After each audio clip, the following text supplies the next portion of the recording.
Adult learning, motivation, context, and environment. So what is motivation? Well, according to Merriam-Webster, it's the drive and energy we put into something.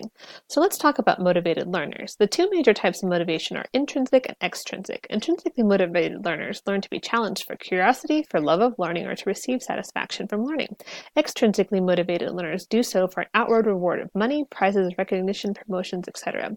Additionally, we could classify intrinsic learners as activity or learning oriented and extrinsic as goal or reward oriented.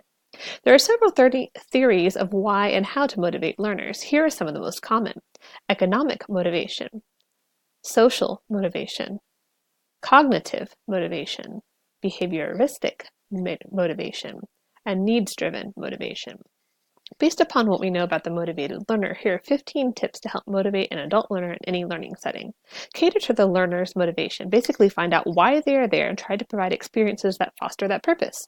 Make the learning relevant for the age group that you're teaching and their interest. Facilitate exploration, meaning have them do some of the research themselves and they can choose what articles, videos, or books to use that they find the most engaging. Build community, that students can bond and encourage one another along the journey. Make it fun. Use humor, games, activities so students don't get bored. Give students opportunities for small achievable goals and tasks. When they accomplish something, they'll feel success.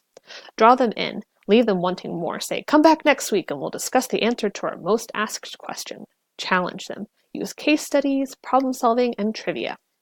Learn through mistakes. We learn through positive and negative experiences to create memory, but negative results or mistakes are more deeply embedded in our brains. Involve emotion. Just like mistakes create deeper learning, so do emotions. Make the learning immediately applicable. Provide opportunities to use the learning right away in the classroom, at work, or at home. Find out what types of learning styles you have in your class and provide activities that help facilitate that learning and understanding.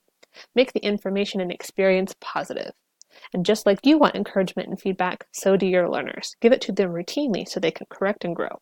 Finally, provide breaks. Whether it's a 1-hour course or 3-month semester, students who are pushed too hard consistently lose motivation. Provide simple activities in between more difficult or lengthy ones to allow for recovery, mentally or physically. So what's the context of learning? Well, Catherine Hainsman said it best, so I'll just quote an expert. Learning in context is paying attention to the interaction and intersection among people, tools, and context within a situation.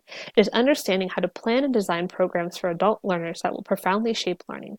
Finally, it is incorporating the learner's developmental needs, ideas, and cultural experience into the learning experience itself. Well, don't forget environment. Make sure that it stays positive, that you have the right tools for the environment, that you provide a community of different experiences, and that the culture experiences your learners will bring will impact the learning that will take place. Well, that's adult learning motivation. If you want more information, check out these resources.